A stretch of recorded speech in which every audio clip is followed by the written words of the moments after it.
Hello friends, welcome back to another video. My name is Manasi Maurya and now you are watching B teacher. तो जैसा कि आप screen पर देख पा रहे हैं, आज हम बात करेंगे child development meaning necessity domain and stage. तो इसमें से जो MCQ क्वेश्चन बनते हैं वो सारी बातें हम देखते हैं। और एज यू नो ये सारी चीज़ें आपके एग्ज़ाम सीटेट यूपी टेट के पॉइंट ऑफ व्यू से काफ़ी ज़्यादा इंपॉर्टेंट हो जाती हैं। सो यार लास्ट तक बने रहिएगा। और हाँ, अगर अभी तक आपने चैनल को लाइक सब्सक्राइब नहीं किया है देन ज़रूर कर लीजिएगा और बने रहिए लास्ट तक। ओके, तो देखते हैं हमारा फर्स्ट क्वेश्चन है, बाल मनोविज्ञान के आधार पर कौन सा कथन सर्वोत्तम है। ओके, सारे बच्चे एक जैसे होते हैं, कुछ बच्चे एक जैसे होते हैं, कुछ बच्चे विशिष्ट होते हैं, प्रत्येक बच्चा विशिष्ट होता है।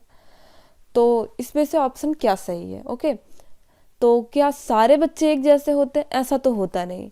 और कुछ बच्चे एक जैसे होते हैं? ऐसा भी नहीं होता है। केवल कुछ बच्चे विशिष्ट होते हैं? ऐसा भी नहीं होता है। हर बच्चा अपने आप में विशिष्ट होता है, प्रत्येक बच्चा विशिष्ट होता है। तो यहाँ पे ऑप्शन जो सही हो जाता है, फोर्थ सही हो जाता है, प्रत्येक बच्चा विशिष्ट होता है। ओके, एंड यहाँ पे सेकंड क्वेश्चन है, विकास की किस अवस्था में बुद्धि का अधिकतम विकास होता है? तो क्या बाल्यावस्था में होता है? बाल्यावस्था में विकास का सबसे ज़्यादा विकास होता है बुद्धि का। क्या शैशवावस्था में, किशोरावस्था, प्रौढ़ावस्था? तो प्रौढ़ावस्था की तो बात ही कुछ नहीं है। और शैशवावस्था आप जानते हो कि जन्म से लेके सिर्फ 2 वर्ष तक की होती है। और बाल्यावस्था वो अवस्था होती है जहाँ पे बच्चा जिज्ञासु होता है थोड़ा, और खेलने कूदने में, इन सारी चीज़ों में उसका ज़्यादा मन लगता है। तो यहाँ पे सिंपल सा ऑप्शन हो जाता है आपका किशोरावस्था, ऑप्शन 3। ओके, आगे चलते हैं। विकास में वृद्धि से तात्पर्य है ज्ञान में वृद्धि, संवेग में वृद्धि, वजन में वृद्धि। तो ये चीजें तो एकदम बकवास है ना। आकार, सोच, समझ, कौशलों में वृद्धि। आपको ऑप्शन क्या सही लगता है? हाँ जी बिल्कुल, जैसा कि आप सोच पा रहे हैं, आकार, सोच, समझ, कौशलों में वृद्धि। ओके, यहाँ संवेग में वृद्धि, ये भी बातें नहीं सही होंगी। हाँ, संवेग वाली बातें आपको किशोरावस्था में देखने के लिए मिलेंगी, एडोलसेंस में देखने के लिए मिलेंगी। ओके, आगे चले। ऑप्शन यहाँ पे सही हो जाता है आपका फोर्थ। मानव का विकास निम्न में से किस पर निर्भर करता है? उसकी वृद्धि पर, उसके वातावरण पे। क्या ऐसा होता है कि उसमें जितनी वृद्धि होगी मानव का विकास, उसमें विकास भी उतना होगा? क्या उसके केवल और केवल उसके इन्वायरमेंट में ये सारी चीज़ें डिपेंड करती हैं कि उसका कितना विकास होना है? अच्छा सा इन्वायरमेंट दे दो, क्या उस बच्चे का विकास हो जाएगा, या फिर किसी मानव का विकास हो जाएगा? उसकी बुद्धि पर, अगर वो स्टीफन हॉकिंस ऐसे ना होते, उसकी बुद्धि तथा वातावरण से मिलने वाली परिपक्वता पर, बातें ध्यान से सुनिएगा, उसकी बुद्धि तथा वातावरण से मिलने वाली परिपक्वता पर ये सारी बातें डिपेंड करती हैं। ओके, तो यहाँ पे बाकी सारे ऑप्शन गलत हो जाते हैं and this is the right option. Okay, option number 4, option 4। मानसिक परिपक्वता की ऊंचाइयों को छूने के लिए प्रयत्नरत रहना संबंधित है किससे, कौन सी अवस्था से? ओके, तो क्या किशोरावस्था, प्रौढ़ावस्था, पूर्व बाल्यावस्था, उत्तर बाल्यावस्था? इसमें कौन सा ऑप्शन सही है? प्रौढ़ावस्था ये तो गलत ही है। पूर्व बाल्यावस्था ये भी गलत है। पूछिए क्यों? क्योंकि मैंने आपको पीछे भी बताया कि इसमें बच्चा जिज्ञासु होता है और उसमें खेलने मिलने का ज़्यादा वो रहता है। और उत्तर बाल्यावस्था यही सारी चीज़ें लगभग कंटिन्यू होती रहती हैं। मैं ये नहीं कह रही हूँ कि सारी वही चीज़ें कंटिन्यू होती रहती हैं। हाँ, आगे ये सारी बातें होंगी कि किसमें क्या कैसे होता है। बट हाँ, यहाँ पे MCQ देख लीजिए, बिकॉज ऑफ आपके एग्ज़ाम बहुत ज़्यादा नज़दीक है ना। तो यहाँ पे मैं बातें कर रही थी कि किशोरावस्था, मानसिक परिपक्वता की ऊंचाइयों को छूने के लिए प्रयत्नरत रहना संबंधित है कौन सी अवस्था से? किशोरावस्था से, है ना। यहाँ पे ऑप्शन जो सही हो जाता है, फर्स्ट सही हो जाता है। क्वेश्चन नंबर 6, बाल विकास का अध्ययन क्षेत्र है बाल विकास की विभिन्न अवस्थाओं का अध्ययन, वातावरण का बाल विकास पर पड़ने वाले प्रभावों का अध्ययन, बाल विकास का अध्ययन है ना। और ऑप्शन देखिए, ऑप्शन थर्ड हो जाता है व्यक्तिगत विभिन्नताओं का अध्ययन। तो आपको क्या लगता है, बाल विकास की विभिन्न अवस्थाओं का अध्ययन? हाँ जी बिल्कुल, बाल विकास अध्ययन में यही सारी चीज़ें तो हम पढ़ते हैं ना भाई। जैसा कि अभी लास्ट स्लाइड में देख के हैं कि भाई एडोलसेंस में क्या होता है, किशोरावस्था में क्या होता है, बाल्यावस्था में क्या होता है, पूर्व बाल्यावस्था में क्या होता है, उत्तर बाल्यावस्था में क्या होता है, शैशवावस्था में क्या होता है, यही सारी चीज़ें हम पढ़ते हैं, है ना। तो हाँ जी बिल्कुल, उस नज़रिए से ये ऑप्शन बिल्कुल सही है। वातावरण का बाल विकास पर पड़ने वाले प्रभावों का अध्ययन करते हैं, हाँ जी बिल्कुल ये भी करते हैं, है ना। तो उस नज़रिए से ये ऑप्शन भी सही है। व्यक्तिक विभिन्नताओं का अध्ययन, हाँ जी बिल्कुल। तो यहाँ पे आपको ऑप्शन 4 में देखने के लिए मिल रहा है भाई उपरोक्त सभी, तो ऑप्शन डी या सॉरी 4 सही हो जाएगा, है ना।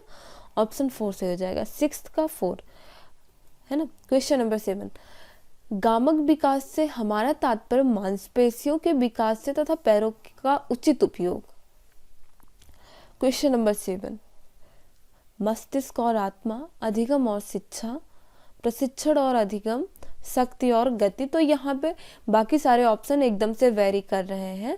यहाँ पे क्या कहा गया है, गामक विकास से हमारा तात्पर्य मांसपेशियों के विकास से तथा पैरों के विकास का उचित उपयोग है। तो यहाँ पे आप इजिली देख पा रहे हो कि ऐसा कुछ नहीं है, सारे ऑप्शन एकदम से वेरी कर रहे हैं। शक्ति और गति, गामक विकास की बात कही गई है, हाँ जी बिल्कुल। तो यहाँ पे ऑप्शन कैसे हो जाएगा, ऑब्वियसली 4th, है ना।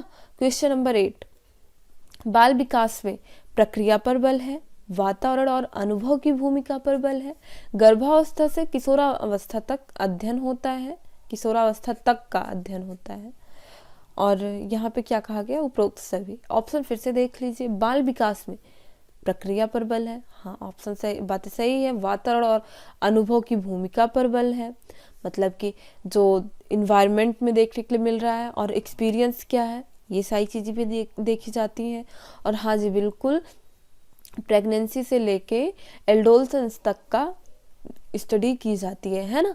तो ये सारे ऑप्शन सही हो जाते हैं। ऑप्शन डी सही है, सॉरी ऑप्शन 4 सही है ना। एंड क्वेश्चन नंबर 9, आगे चलें। क्वेश्चन नंबर 9, तो क्वेश्चन नंबर 9 में विकास, तो हाँ जी बिल्कुल, कोई भी चीज़ें होंगी वो सामान्य से अच्छी होंगी, है ना। कोई चीज़ें ऐसी तो है नहीं कि कॉम्प्लेक्स, ये दोनों बातें एक ही हैं। तो ऐसा तो कुछ होगा नहीं कि कॉम्प्लेक्स से सिंपल की ओर कुछ जाएगा, विशिष्ट से अच्छे खासे से सिंपल की ओर विकास की बात कही जा रही है। अगर विकास हो रहा है तो ऑब्वियसली वो साधारण आसान, ये दोनों बातें भी एक ही हैं। तो ये दोनों बातें तो एकदम से, तो यहाँ पे विशिष्ट और सामान्य ये भी आपको उल्टा लग रहा है। तो यहाँ पे भाई कोई भी चीज़ होगी सामान्य से विशिष्ट की ओर जाएगी, है ना। आप ही हो, अगर आप डेली पढ़ रहे हो तो एक टाइम ऐसा आएगा कि आप सामान्य हो, फिर सामान्य से आप विशिष्ट की ओर जाओगे, अच्छे बनोगे आप, है ना। सिंपल से कॉम्प्लेक्स की ओर जाओगे, कॉम्प्लेक्स सवालें हल कर रहे होंगे आप। क्वेश्चन नंबर 10, विकास के लिए निम्नलिखित में से कौन सा एक उचित है। बातें ध्यान से देखिए, विकास के लिए निम्नलिखित में से कौन सा एक उचित है, तो उसके लिए हमें ऑप्शन देखना पड़ेगा, है ना। तो देखते हैं, विकास जन्म के साथ प्रारंभ होता है और समाप्त होता है। ये क्या बात होती है कि जन्म के साथ प्रारंभ होके और समाप्त भी हो जाता है, तो ये तो भाई गलत ही है ना। जन्म के साथ शुरू होके वहीं पे खत्म हो जाता है। सामाजिक सांस्कृतिक संदर्भ विकास में महत्वपूर्ण भूमिका निर्वाह करता है, हाँ देख लेते हैं, आगे भी देख लेते हैं। विकास एकल आयामी है, ऐसा तो कुछ होता नहीं है। विकास पृथक होता है, ऐसा भी नहीं होता है। यहाँ पे ऑप्शन 2 सही हो जाता है। सामाजिक सांस्कृतिक संदर्भ विकास में बहुत महत्वपूर्ण भूमिका निर्वाह करते हैं, है ना, निर्वाह करता है। ऑप्शन 2 सही हो जाता है। निम्न में से कौन सी बाद की बाल्यावस्था के बौद्धिक विकास की विशेषता नहीं है। यहाँ पे देखिए क्वेश्चन कैसे घुमा रहा है। निम्न में से कौन सी बाद की बाल्यावस्था, भविष्य की योजना की सूझबूझ, बाल्यावस्था के बाद क्या हो जाता है, विज्ञान की काल्पनिक कथाओं में अधिक रुचि, तो ये तो बाल्यावस्था की ही बात है। बढ़ती हुई तार्किक शक्ति, काल्पनिक भय का अंत, नहीं, बढ़ती हुई तार्किक शक्ति, उससे कहीं अच्छा ऑप्शन आपको ये देखने के लिए मिल रहा है, भविष्य की योजना की सूझबूझ।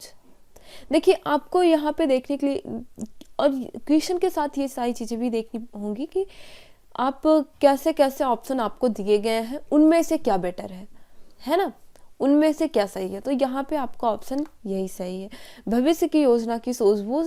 ये मतलब एकदम इजी सा है ऑप्शन, लेकिन हाँ क्वेश्चन देखने वाली बात है, क्वेश्चन एकदम से समझने की कोशिश करिएगा। कौन सी बाद की अवस्था की बात कर रहा है, बाद की, किसके बाद की, बाल्यावस्था के बाद की। ओके, क्वेश्चन नंबर 12, निम्नलिखित में से कौन सा मानव विकास का सही क्रम है। तो ऑप्शन देखिए आप, निम्नलिखित में से कौन सा मानव विकास का सही क्रम है।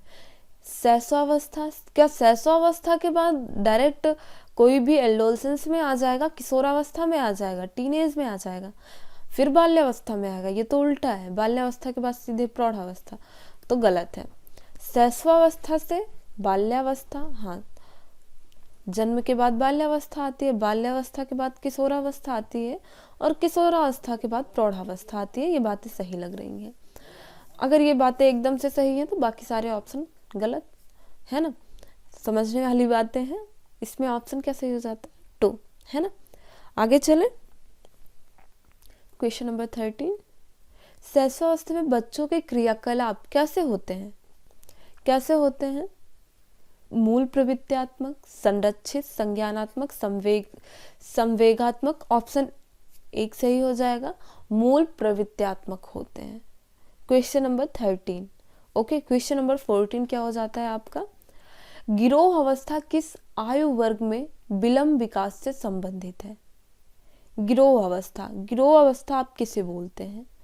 क्वेश्चन नंबर 14, तो ये 8 से 10 वर्ष एवं सामाजिकरण, 8 से 10 वर्ष एवं सामाजिकरण लगभग उत्तर बाल्यावस्था की बात कही गई है, लगभग। ओके, क्वेश्चन यहाँ पे ऑप्शन से हो जाता है 3, थर्ड।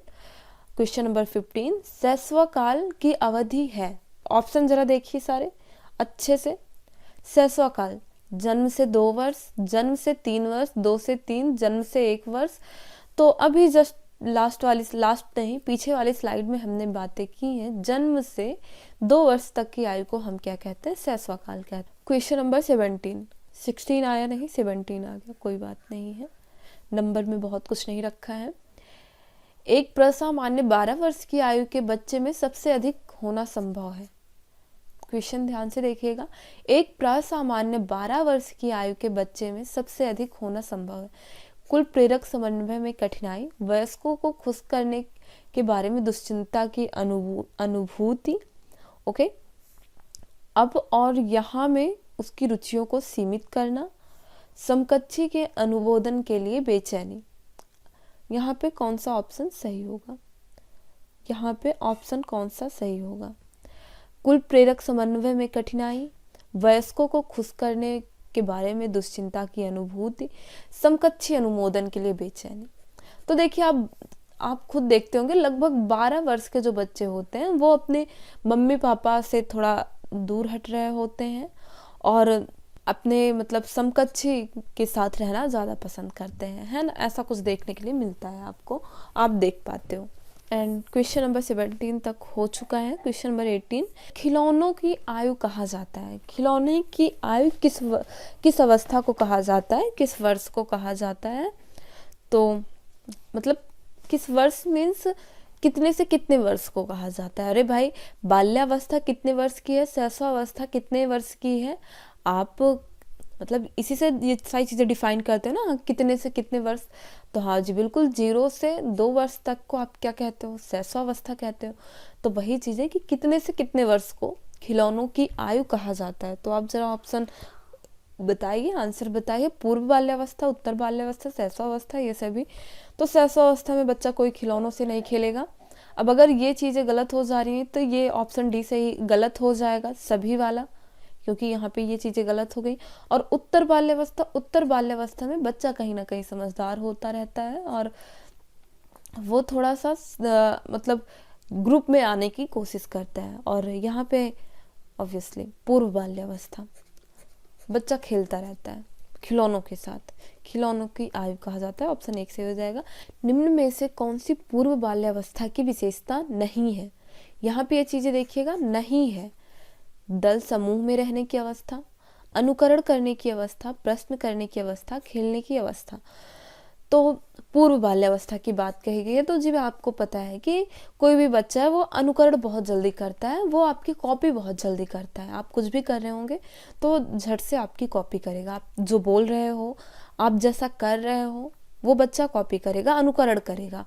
और क्वेश्चन भी बहुत करते हैं बच्चे पूर्व बाल्यावस्था में, क्वेश्चन भी बहुत करते हैं कि अच्छा ये तारे कैसे हैं। आपने मतलब देखा होगा ये सारी चीज़ें। खेलने की अवस्था, अभी जस्ट लास्ट स्लाइड में ये बातें करके आ रहे हैं कि भाई खिलौनों की आयु ही पूर्व बाल्यावस्था को कहा जा रहा है ना। तो खेलने की अवस्था तो भाई होगी ही, है ना। तो ये सारी चीज़ें गलत हो जाती हैं क्योंकि ये सारी चीज़ें हैं और आपके क्वेश्चन में पूछा गया है विशेषता नहीं है। तो दल और समूह में रहने की अवस्था, तो पूर्व बाल्यावस्था में लगभग अगर बच्चे को कोई खिलौना पसंद है तो ऐसा नहीं है कि वो सारे बच्चों के साथ खेलेगा। ऐसा हो सकता है ना, हाँ, ये भी देखने के लिए मिलता है कि वो बच्चों के साथ खेलता है, अपनी उम्र के बच्चों के साथ खेलता है। लेकिन ये चीज़ें भी देखने के लिए मिलती हैं कि वो कभी कभी अकेले भी खेलता है ना। अगर कोई उसके साथ आ जाता है तब वो रोने लगता है ना। तो लगभग ये बात कही गई है एडोलसेंस की, किशोरावस्था की बात कही गई है। तो ये दल और समूह में रहने की अवस्था पूर्व बाल्यावस्था की नहीं है ना। ऑप्शन 1 सही हो जाता है। आगे चलते हैं, क्वेश्चन नंबर 20। बाल मनोविज्ञान का क्षेत्र है केवल शैशवावस्था की विशेषताओं का अध्ययन, केवल गर्भावस्था की विशेषताओं का अध्ययन, केवल बाल्यावस्था की विशेषताओं का अध्ययन, गर्भावस्था से किशोरावस्था की विशेषताओं का अध्ययन। बाल मनोविज्ञान का क्षेत्र, बाल मनोविज्ञान में हम क्या पढ़ते हैं? क्या केवल शैशवावस्था की विशेषताओं का अध्ययन करते हैं या फिर गर्भावस्था, केवल बाल? देखो हम पढ़ते आ रहे हैं, बाल मनोविज्ञान में हम गर्भावस्था से लेके किशोरावस्था तक का अध्ययन करते हैं, प्रेगनेंसी से लेके एडोलसेंस तक का हम अध्ययन करते हैं, है ना। तो यहाँ पे आपका आंसर हो जाता है 4th, गर्भावस्था से किशोरावस्था की विशेषताओं तक का हम अध्ययन करते हैं। तो उम्मीद करती हूँ आपको सारी बातें समझ में आई होंगी और आप अपने एग्ज़ाम में बेटर करने के लिए प्रयास करते रहें और पढ़ते रहें। और हाँ, अगर अभी तक आपने चैनल को सब्सक्राइब नहीं किया है देन ज़रूर कर लीजिए, बिकॉज ऑफ आपके एग्ज़ाम के पॉइंट ऑफ व्यू से आपको यहाँ पे सारे क्वेश्चन मिलते रहेंगे। सो फ्रेंड्स, आज के वीडियो में बस इतना ही। मिलते हैं नेक्स्ट वीडियो में। And if you want more videos, so friends like and subscribe B teacher. Bye bye, मिलते हैं नेक्स्ट वीडियो में। ओके।